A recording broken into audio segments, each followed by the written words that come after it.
Selamat pagi anak-anak. Hari ini kita mulai pembelajaran tematik tema 3 ya. Mengenal benda di sekitarku. Kita awali pada halaman 3 pembelajaran 1. Setiap hari kalian tentu memanfaatkan beraneka benda di sekitar. Dengan menggunakan benda, pekerjaan kalian menjadi lebih mudah. Contohnya, kalian menggunakan gunting untuk memotong kertas dan sapu untuk membersihkan lantai. Ayo berdoa, mensyukuri karunia Tuhan. Kalian harus berdoa kepada Tuhan sebelum melakukan pekerjaan. Doa merupakan bentuk syukur kita atas segala karunia Tuhan. Benda-benda di sekitar kita diciptakan Tuhan untuk kepentingan manusia. Sepantasnya kita bersyukur. Ayo membaca. Mengklasifikasikan benda dan bukan benda. Bacalah teks berikut dengan seksama. Benda di sekitar kita. Manusia, hewan, dan tumbuhan adalah benda. Batu, buku, dan air juga benda. Dapatkah kalian menyebutkan perbedaannya? Manusia, hewan, dan tumbuhan termasuk benda hidup. Batu, buku, dan air termasuk benda tak hidup.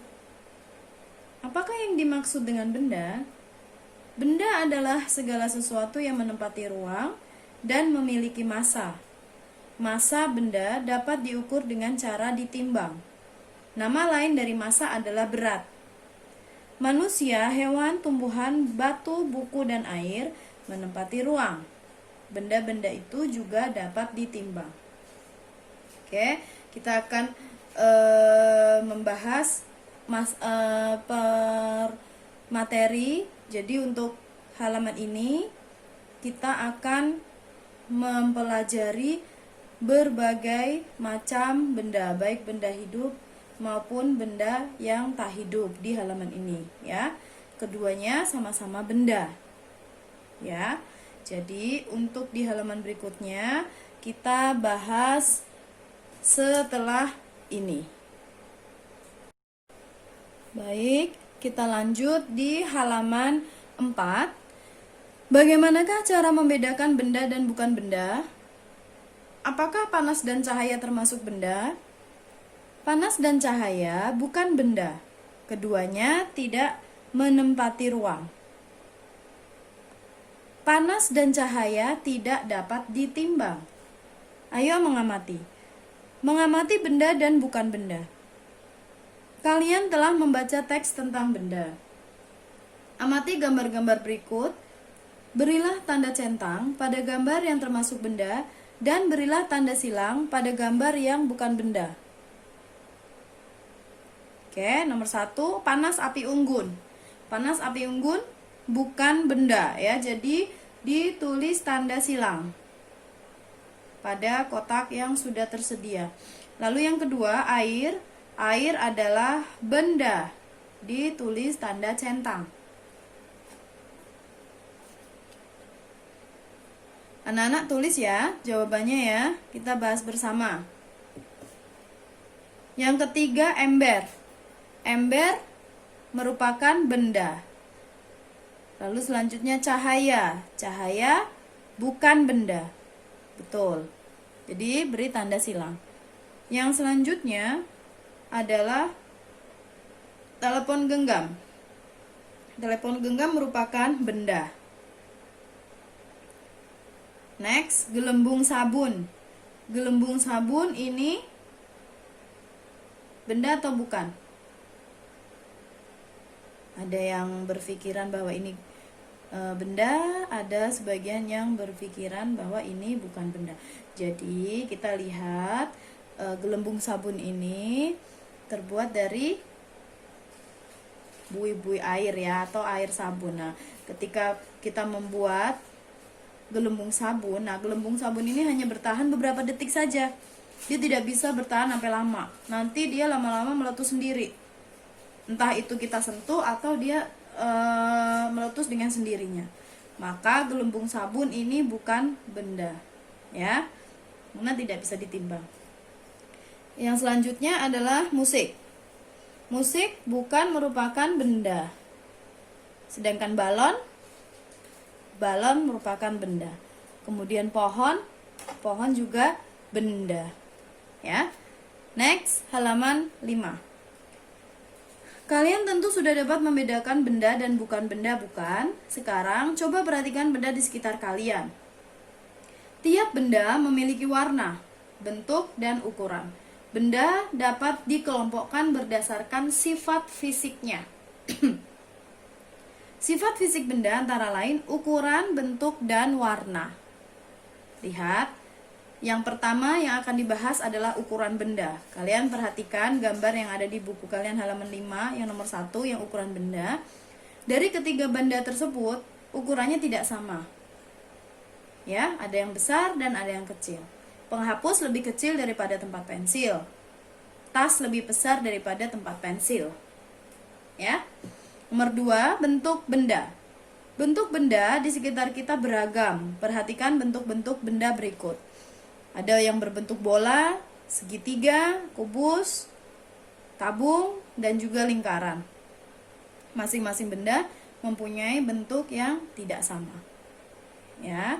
Nomor 3, warna benda. Warna benda-benda di sekitar kita beragam. Perhatikan warna-warna berikut.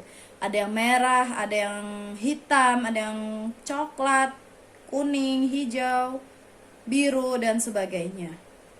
Oke, itu tadi benda-benda yang dibedakan berdasarkan sifat fisik benda tersebut. Oke, next pembahasan akan lebih lanjut lagi di halaman 6. Baik, kita lanjut di halaman 6. Mengelompokkan benda. Untuk mengelompokkan benda tidak akan ada penugasan, jadi kalian bisa dengan dilakukan sendiri di rumah. Kalau tidak mau dilakukan juga tidak masalah. Tapi yang jelas ini tidak ada penugasan untuk mengelompokkan benda. Ya, jadi untuk halaman 6 ini saya skip aja, lanjut ke halaman 7. Oke.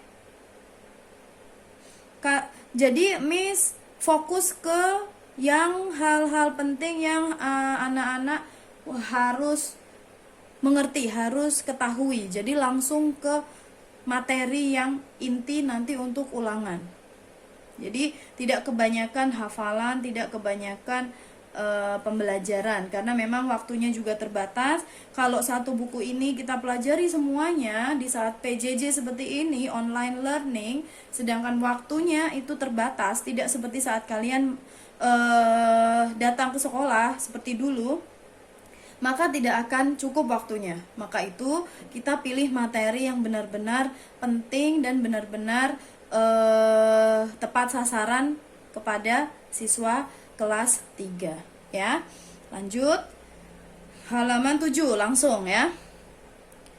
Kalian telah mempelajari sifat benda. Antara lain ukuran benda beraneka ragam. Berdasarkan panjang pendeknya, ada benda yang berukuran pendek, ada yang panjang. Bagaimana cara menentukan panjang suatu benda? Alat apa yang kita gunakan untuk mengukurnya? Ayo mengamati. Mengukur panjang benda dengan satuan panjang baku. Pernahkah kalian melihat benda-benda berikut? Pernah. Pada saat kalian kelas 2 sudah ada pernah pembahasannya. Ya, masih ingat masing-masing namanya? Iya, yang pertama itu adalah meteran pita. Yang kedua penggaris, yang ketiga yang ini meteran saku, lalu yang ini adalah meteran roll. Nah, meteran pita biasa digunakan oleh para penjahit untuk mengukur lingkar dada, lingkar perut, lingkar lengan, lingkar paha. Ya, jadi lebih sering menggunakan meteran pita ini adalah penjahit. Ya, karena dia bisa melingkar di tubuh kita. Kalau penggaris susah ya, karena penggaris itu lurus. Sedangkan penggaris gunanya untuk membuat garis atau mengukur benda yang lurus gitu ya, bedanya.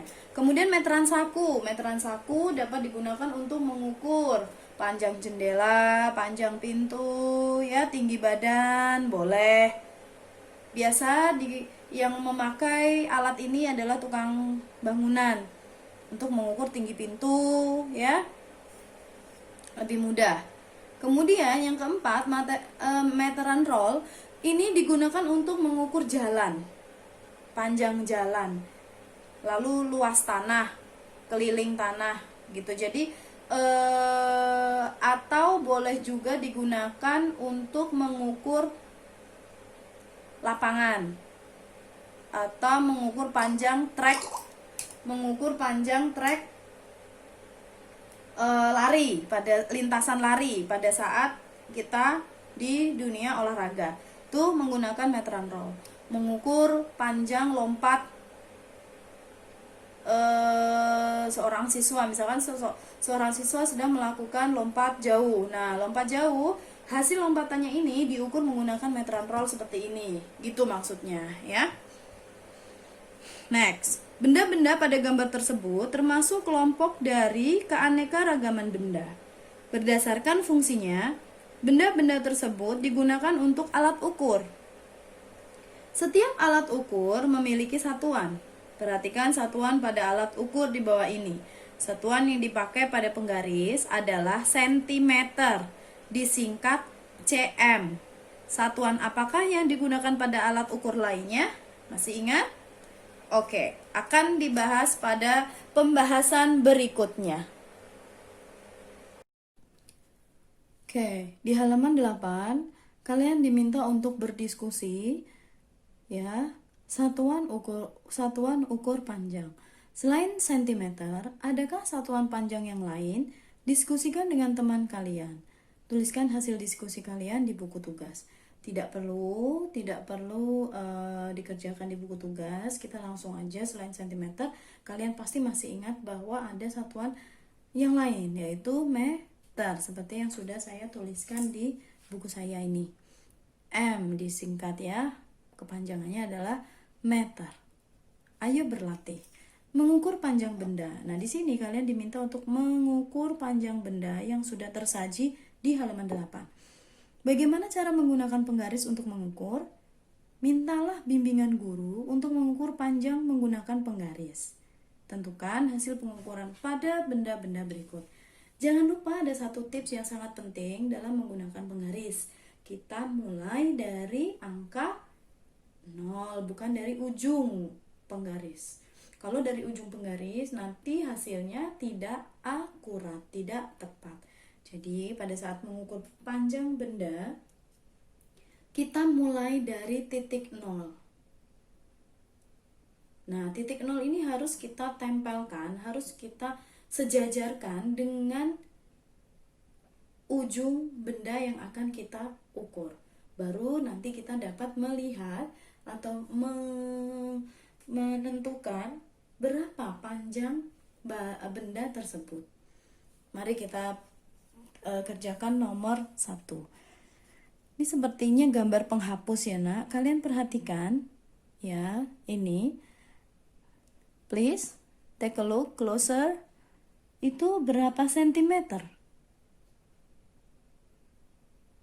Iya, jawabannya adalah 4 cm. Tolong ditulis di yellow box yang sudah tersedia. Langsung ditulis di situ, ya. Nah, jadi kita membahas bersama. Jadi tidak ada yang perlu difoto untuk dikumpul ke guru, ya. Kita membahas bersama, jadi kalian langsung tulis jawabannya di situ. Maka tidak ada yang tertinggal. Oke, nomor 2. Perhatikan pensilnya. Pensilnya itu berapa sentimeter? Iya, 8 cm. Tulis di sini, ya, nak.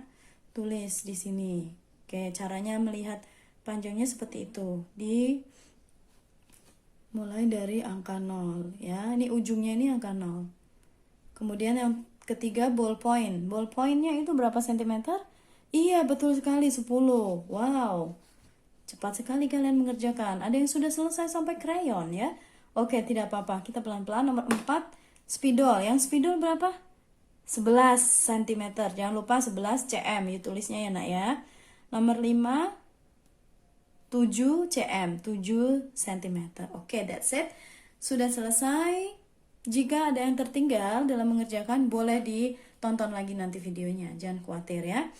Next, kita ke pembahasan di halaman 9.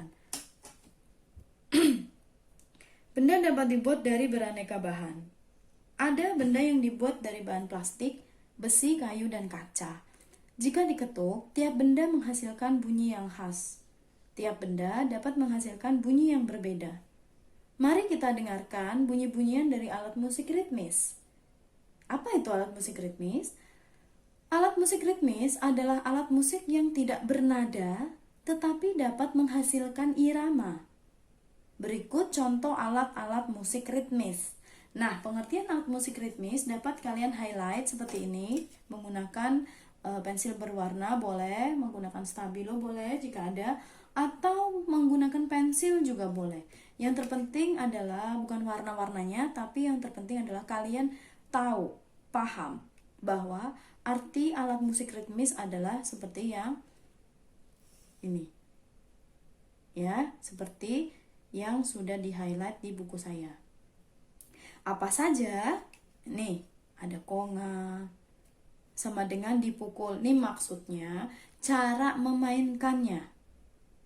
Ya, konga cara memainkannya dipukul. Marakas itu cara memainkannya digoyang-goyang.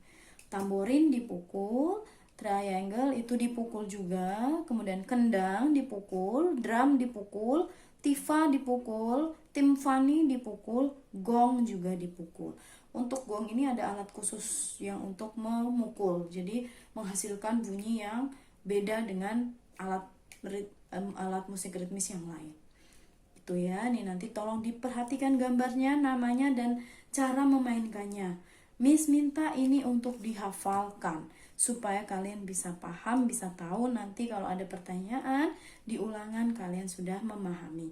Jadi ini saya sudah sengaja saya tuliskan di sini dihafalkan supaya kalian menghafalkan. Ya, contoh alat musik ritmis. Kemudian yang selanjutnya, pernahkah kalian memainkan alat musik tersebut? Selain menggunakan alat musik, tepuk tangan juga dapat untuk mengiringi lagu.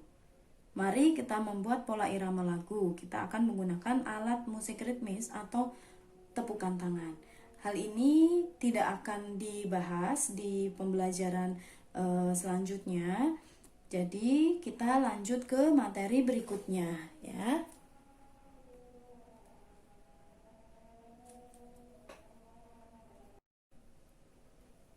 Oke, kita kembali ke halaman 10 ya, lanjut ke halaman 10. Nah, untuk di materi di halaman 10 ini tidak akan dibahas karena kita akan melanjutkan ke materi yang jauh lebih penting. Memang untuk di tema ini, selama PJJ ini, sengaja dipilih materi yang benar-benar inti atau benar-benar penting untuk disampaikan. Nah, untuk yang tidak terlalu penting itu maka kita lewatkan supaya anak-anak tidak terlalu banyak hafalan, tidak terlalu banyak materi. Karena waktu belajarnya pun juga kita terbatas.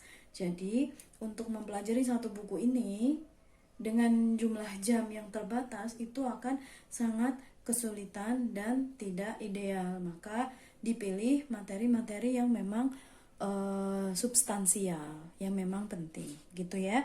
Jadi untuk di halaman 10 dan 11 ini kita langsung skip aja. Maka kita langsung buka ke halaman berikutnya di pembelajaran 2 halaman 13. Ya, di halaman 13 ini anak-anak akan mempelajari benda-benda. Ya. Oke, langsung ayo membaca. Menemukan kosakata baru. Bacalah teks berikut dengan seksama. Benda terbuat dari kayu. Coba perhatikan pensil kalian. Terbuat dari bahan apa pensil kalian? Salah satu bahan untuk membuat pensil adalah kayu. Selain pensil, banyak benda di sekitar kita yang terbuat dari kayu. Contohnya adalah meja, kursi, dan lemari. Kayu juga digunakan untuk membuat aneka kerajinan tangan. Contohnya figura, patung, topeng, dan mainan. Ya, berikut ini adalah barang atau benda yang terbuat dari kayu. Oke.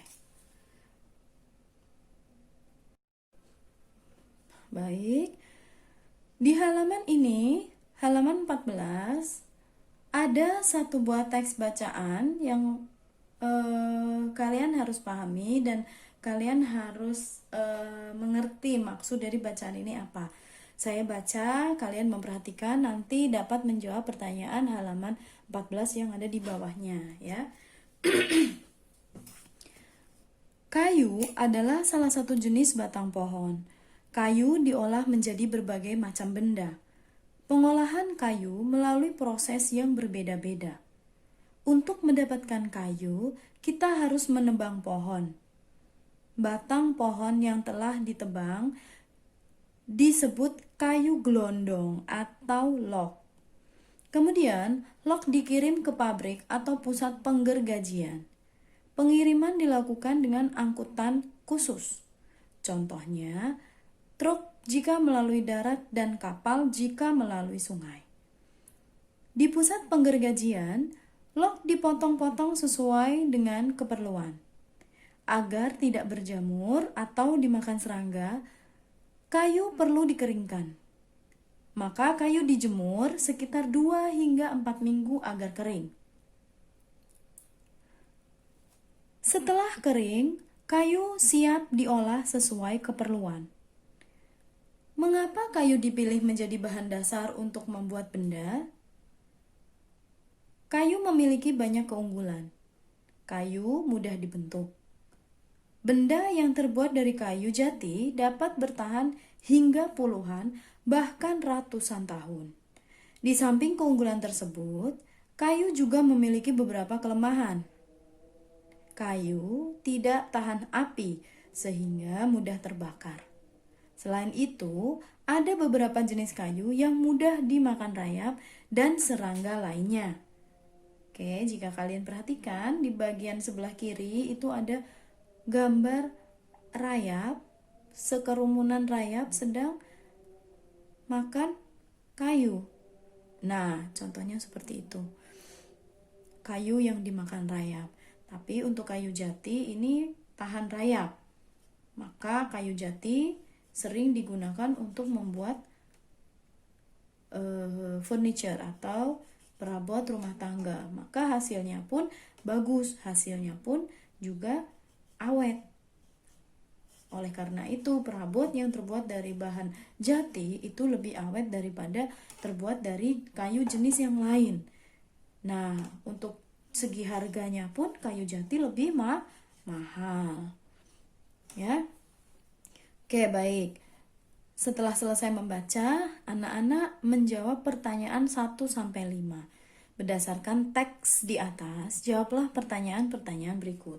Oke, ambil pensil dan penghapusnya ya, siapkan. Anak-anak tulis jawabannya di situ. Kita bahas bersama-sama. Oke, nomor 1. Mengapa kayu perlu dikeringkan sebelum diolah menjadi berbagai macam benda? Siapa yang tahu jawabannya? Oke, betul. Supaya tidak berjamur dan dimakan rayap. Betul, tulis.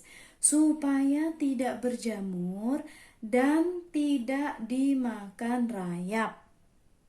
Ya, lanjut. Nomor 2. Berapa lama waktu yang diperlukan untuk mengeringkan kayu? Nah, tadi yang kayu dijemur tadi.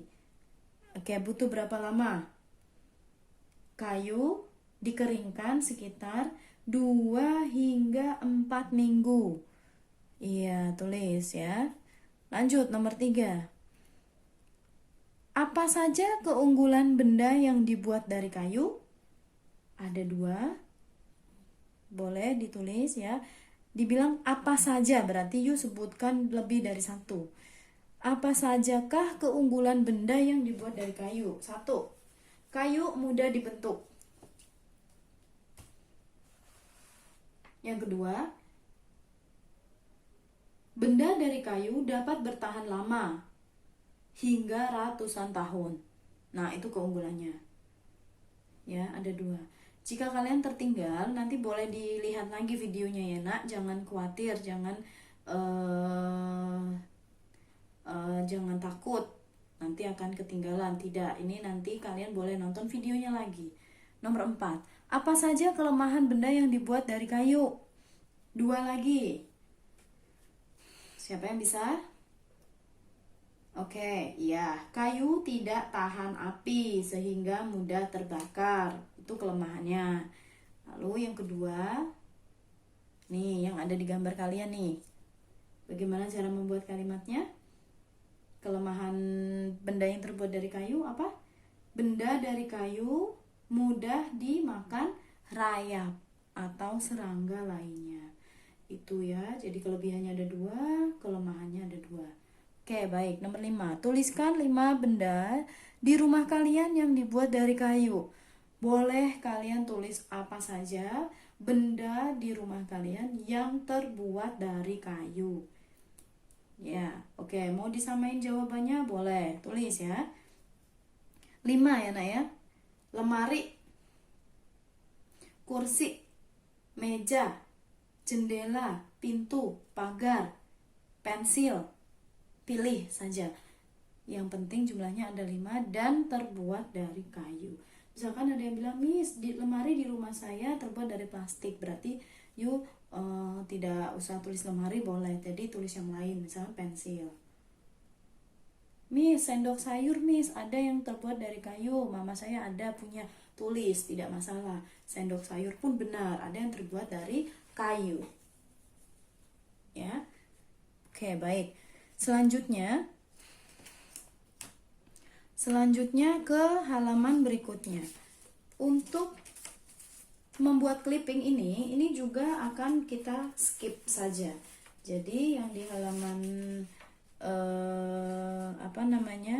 yang di halaman 15 yang ini tidak perlu dikerjakan yang membuat clipping ini ya. Oke. Baik, yang kita kerjakan yang tabel bawahnya saja. Mengamati benda di sekitar. Perhatikan benda-benda yang ada di sekitar kalian.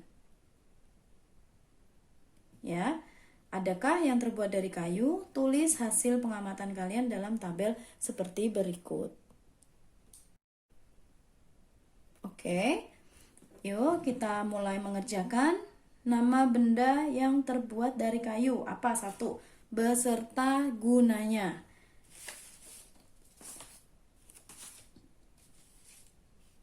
Apa nak? Meja. Boleh tulis meja. Gunanya apa? Kita samakan ya jawabannya. Tempat meletakkan barang atau makanan. Meja gunanya adalah tempat untuk meletakkan barang atau makanan. Yang kedua, lemari. Tempat menyimpan sesuatu. Iya, betul. Ketiga, kursi. Untuk duduk bagian anggota badan atau sebagai penopang bagian yang lain. Sebagai alat untuk duduk boleh. Dah, tulis kayak gitu nggak apa-apa. Nomor 4, jendela. Jendela juga terbuat dari kayu ya. Gunanya apa? Sebagai jalur sinar matahari yang masuk dari luar ke dalam ruangan. Sebagai jalur sinar matahari yang masuk dari luar ke dalam ruangan. Yang kelima, pintu. Kita kerjakan sampai nomor 5 saja. Nomor 6 tidak usah, tidak perlu ya. Pintu. Pintu adalah gunanya apa? Tempat untuk keluar masuk. Iya, oke. Akses keluar masuk manusia. Akses keluar masuk manusia. Atau pembatas antar satu ruangan ke ruangan lainnya. Tuh, ya. Oke, jika ada yang tertinggal boleh dilihat lagi videonya. Maka kita akan lanjut ke halaman berikutnya. Ya.